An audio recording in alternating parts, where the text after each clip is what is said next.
30 miles an hour, 3 mil lead. What? That's a lot of information. Hey, what's going on, guys? Welcome back to another Reacts. This time, we are looking at best sniper scenes from Shooter, thanks to Binge Society. I linked them down below. Make sure to give them a follow. Great channel with 10 million subs. I can't even get past a meal. What's going on?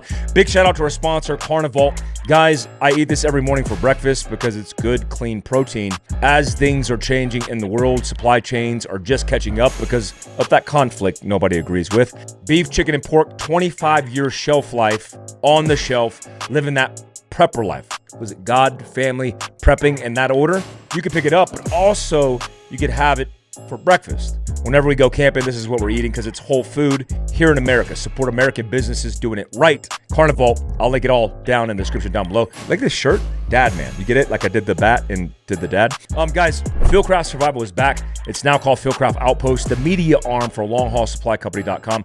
Go to my website, sign up for the email, and subscribe to the YouTube channel.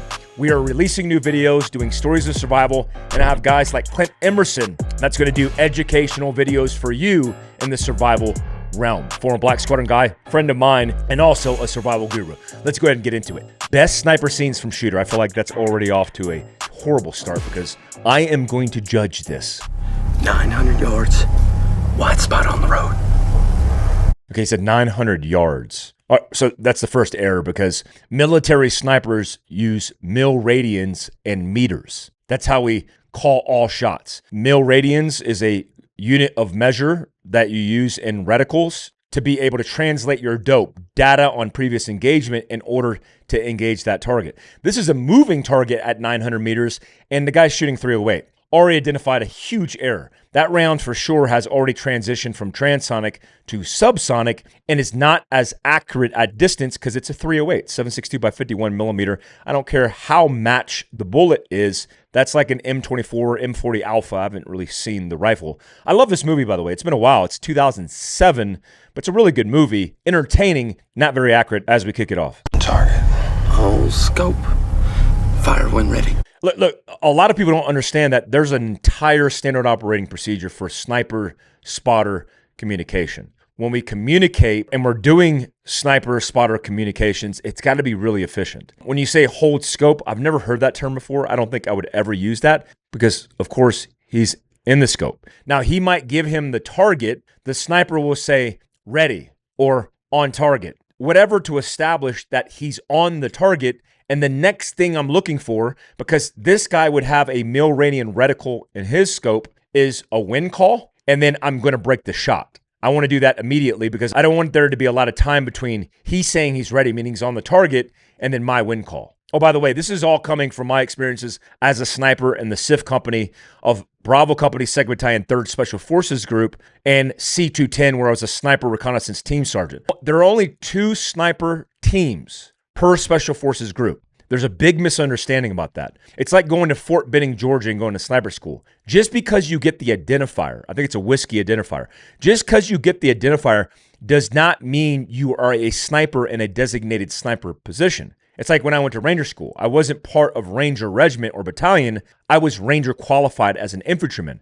There are schools and then there are actual positions. The only 2 sniper teams per group are the ones out of the Commanders in Extremist Force. So my entire career, really, I was an assaulter and then a sniper reconnaissance team sergeant in the CRIF, which means I'm SODIC qualified. Special Operations Target Interdiction Course. That's Delta snipers, Ranger snipers, and Special Forces snipers. We all go to that school. Also, it's now called Special Forces Sniper Course, SIFSIC. And the best snipers in the world, in my opinion, are those that are SODIC or SIFSIC qualified. Okay, let me rewind that. I don't even think he gave a wind call. On target. Whole scope. Fire when ready. I would never give a fire when ready. He obviously needs a wind call. But he's holding for wind, I believe. Hit. By the way, that optic, couldn't get a really good detailed look on the actual optic he was using, but it appeared to be a 10 power Leupold scope or something similar to that, which is like no magnification. The image you saw in the scope is not what you would see at 900 plus meters with a 10 power scope. Also, guys now are running 21 power minimum. Command post, this is Viper. Hostile threat down, over. Viper, this is Command post. We copy your traffic. Over.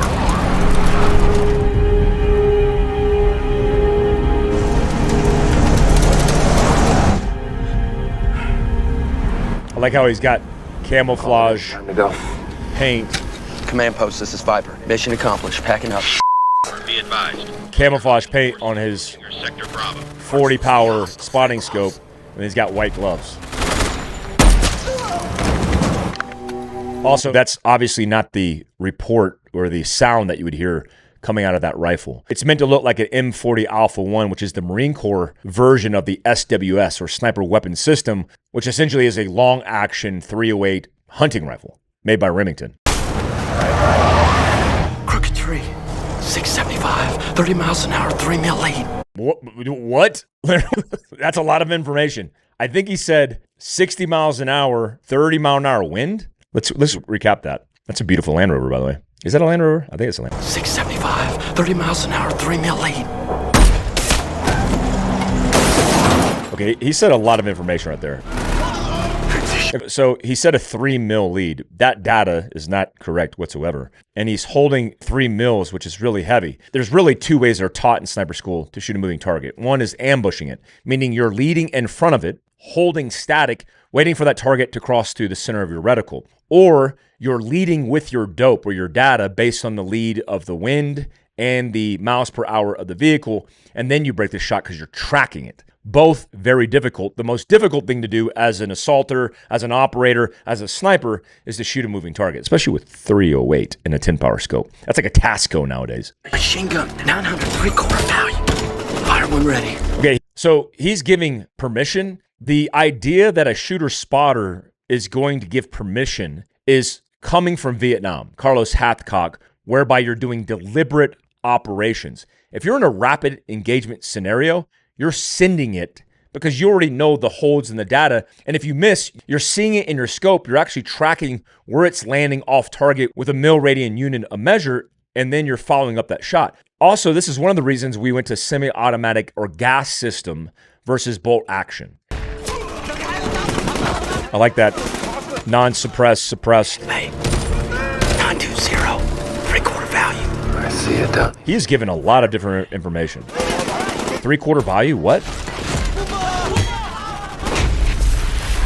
They don't know where we are, or they might get lucky.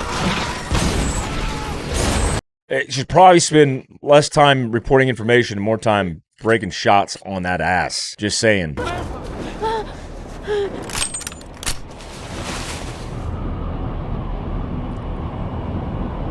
All right, this is the second scene. Okay, you see that glare off the lens of that? That's one of the reasons why we run those honeycomb lens filters. It's to diffuse the light reflection off of the objective side of the lens.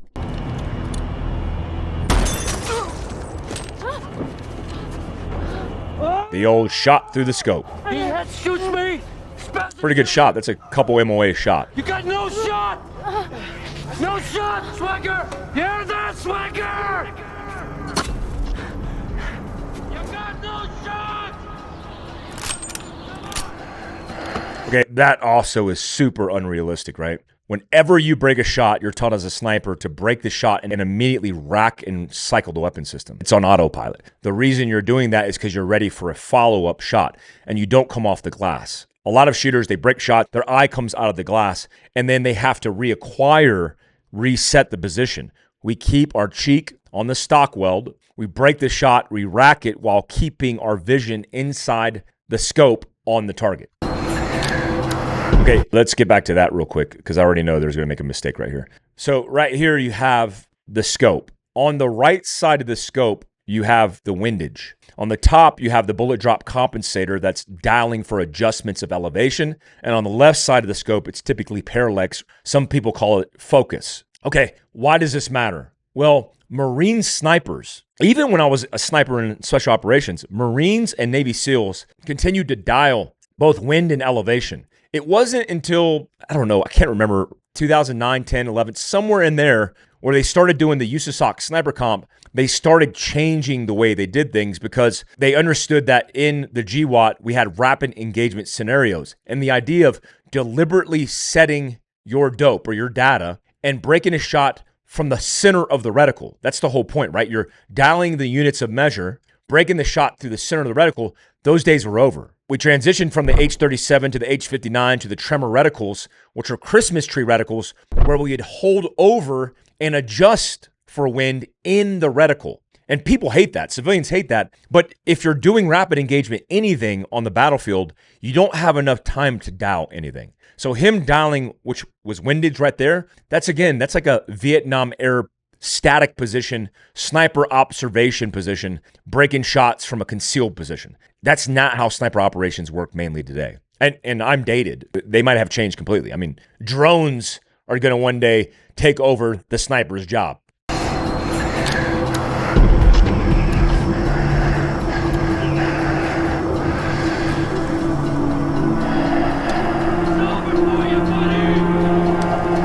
Dialing elevation, which he would not do.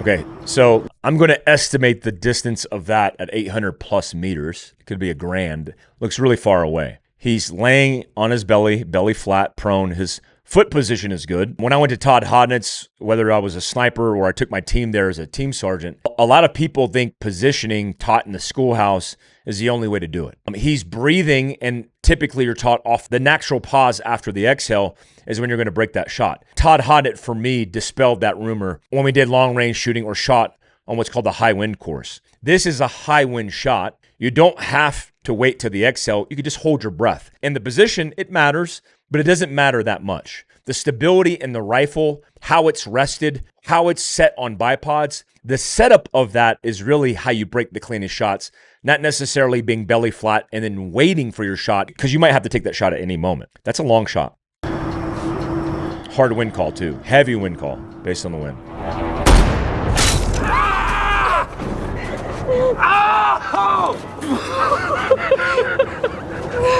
Not bad!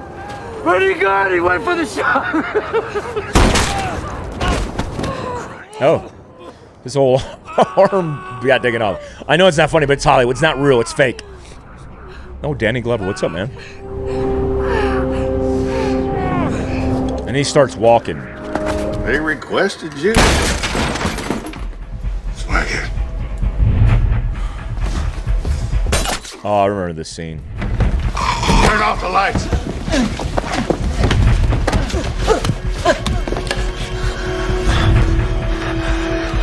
Get my car. Get my car.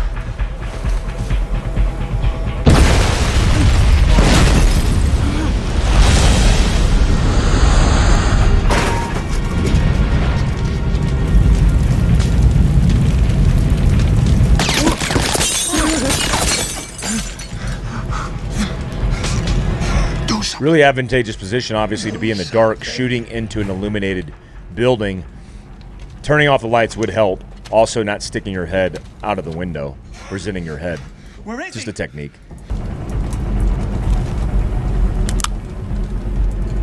(1911) Browning high power, can't really tell. I think his background was a Marine sniper.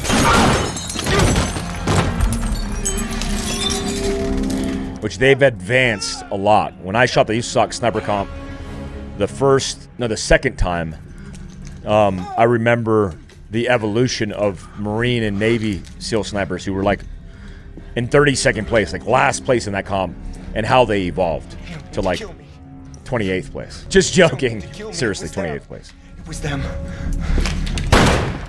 I can already tell you I'm not going to be able to monetize on this video. It's okay. It's going to be very popular and it's going to do really well. You want to support the channel, join my Patreon. It's patreon.com/Mike Glover. I linked it down below. Doing preparedness content on there, and we're starting to do range days for Tier 1 members, including training videos and actual range days with my Tier 1 patrons. Go ahead and check it out, and the link's down below. I am a United States Senator. Exactly.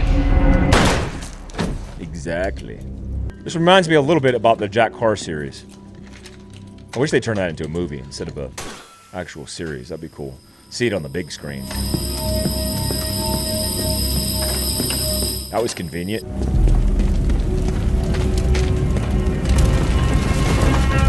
That really wasn't a sniper scene, but snipers are taught to use pistols and carbines. Most snipers are assaulters, operators, and they have a basic skill set, and then they specialize in sniper operations. Now, in Delta, in the SIF, to be a sniper, typically the route or path is you have to be an assaulter or an operator first, and then you go to recce. It's not a fantastical job. It's very boring. Most of it's observation, but it's my favorite job in the U.S. military.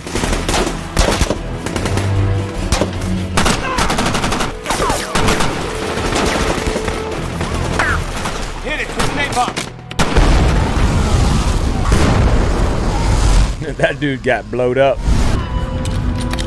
Okay, he's hand loading around, which means he's out of ammo because he's hand loading it. And he's doing one round at a time because he would have a captured sprung mag that he's pushing rounds in, typically 5 rounds, which is another reason that we went to semi-automatic sniper weapon systems. Also, the balance, I want to throw this out there, the balance between a SPR type weapon system or what we call designated marksmanship rifle, there's not a lot of justification for having a committed sniper rifle nowadays, because essentially anything under 1,000 meters could be addressed with an SPR that still has the capability of doing CQB with. It's not fun to do with it, but that could be like an AR style platform that you're doing CQB, and then you get to the rooftop and then you have extended capability. Really, the sniper benefit is going to be a heavier round, even 338 Lapua and 50 cal, because that's really beyond the reach of 5.56, 7.62, and 300 Win Mag. So there are justifications for having it, but we started transitioning in the GWAD of going, hey, do I really need a 300 Win Mag on the rooftop on this op?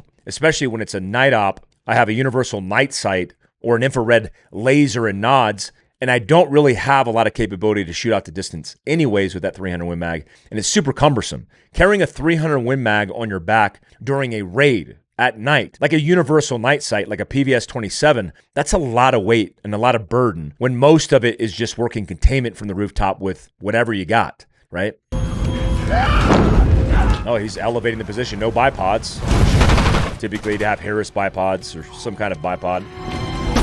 He's prone unsupported. Not the best technique, but it's a movie. He also broke one shot, and he didn't rack his weapon system. He didn't show it, but he also needs to hand load another round. Maybe he just did that. And that dude just, Marky Mark just ran across an open space and charged his rifle. Maybe he did a reload and charged it, but you wouldn't use the charging handle because it would have been attack or even slide lock reload, and that wouldn't have been preferred. It always bothers me because I know these movies got advisors, and I'm like, who were these advisors? And maybe the producers like blew him off because he's like, hey, I'm just going to do it the way I do it. I just don't. These little details, it's like, it's not that hard. Hire me. Send me an email. Even shooting with one eye in that position with an aim point, you wouldn't have to do that. You could just train him to do that. He's there now. He's not holding one eye. He's just got an M68 on, like a aim point comp 2 with a red dot.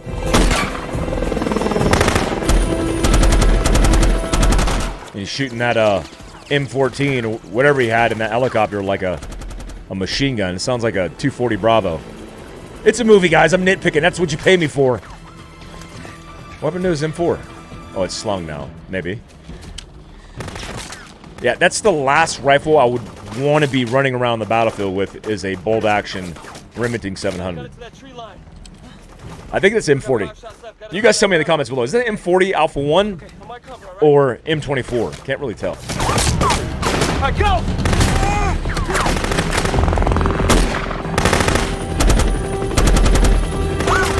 go! Best way to survive, run laterally against the target. So you need heat and pressure to do something like that. That 7.62 is not going to do anything to that steel. All right, guys, we did it. We got through it, and I did a lot of judging. But again, that's why you pay me the big bucks. I appreciate you guys' support. The best way you can support the channel is supporting my Patreon and our sponsors. Also, make sure you like and subscribe and all that good stuff. Until next time, love you guys. Peace.